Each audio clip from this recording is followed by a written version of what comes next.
Les élus du syndicat intercommunal du bassin d'Arcachon se réunissaient jeudi soir pour l'un des derniers comités de cette mandature avant les élections municipales. Alors qu'une nouvelle dépression s'abattait sur le bassin, les intempéries étaient au cœur des discussions des élus qui doivent faire face sur tout le territoire aux conséquences des quantités de pluie 3 fois supérieures à la moyenne tombées ces dernières semaines. Monsieur Deluga, donc vice-président du CIBA, nous sommes donc ce soir à la fin du conseil du CIBA et parmi les questions à l'ordre du jour, les questions budgétaires, des questions, mais aussi l'actualité peut-être qu'on pourrait évoquer parce qu'il y a un graphique qui a circulé parmi les élus qui montre à quel point la situation est inhabituelle au niveau météorologique. Comment le CIBA fait face à ces quantités d'eau qui s'abattent sur le bassin en ce moment ? C'est vrai qu'on est dans une situation tout à fait exceptionnelle puisque le graphique que nous avons sorti ce soir visait à expliquer de manière précise pourquoi il y avait autant de difficultés dans le réseau pluvial. Si on regarde ce schéma que je vous montre, on s'aperçoit que depuis les 20 dernières années, le niveau moyen des pluies sur le mois de novembre, c'est 118 mm.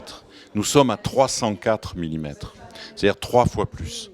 Voilà, sur un mois, et c'est tout à fait exceptionnel, ça n'est pas arrivé depuis très très longtemps. Par conséquent, on a une masse d'eau considérable qui arrive sur le réseau pluvial, avec des niveaux parfois qui sont tels que ça pénètre dans le réseau d'assainissement. Donc il faut bien voir qu'il y a 3 choses différentes aujourd'hui. Il y a la problématique de la submersion, qui, lorsqu'il y a conjonction d'événements, comme aujourd'hui, peut être un problème, on verra cette nuit ce qu'il en est.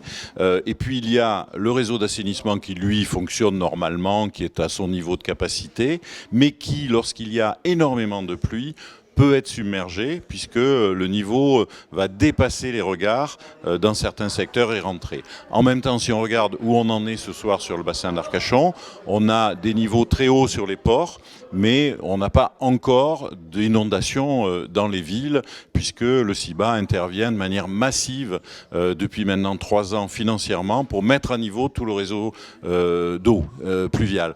Parce que l'enjeu pour les années qui viennent, c'est le réseau pluvial. Et c'est d'ailleurs pour ça qu'on a pris une délibération maintenant il y a 3 ans où le CIBA s'est fixé comme objectif de dépenser 15 millions d'euros très rapidement sur la mise à niveau de ce réseau qui a été transféré depuis l'année dernière des communes au CIBA.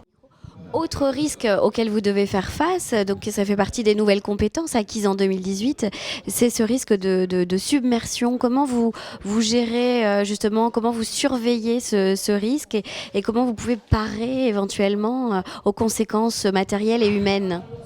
Alors d'abord, il y a plusieurs choses. Vous savez qu'il y a le plan, le PRISM, le plan de prévention des risques de submersion marine, qui a été adopté par l'État cette année.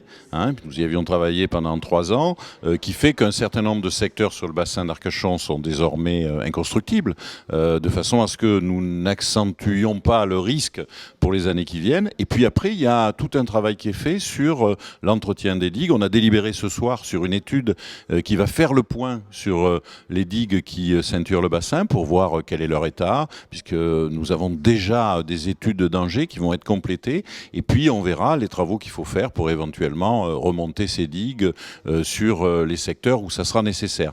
Mais vous savez, on est surtout dans une situation aujourd'hui où on a ce soir une conjonction. On a à la fois du vent, on a à la fois un fort coefficient, et on a une pluie extrêmement importante depuis un mois.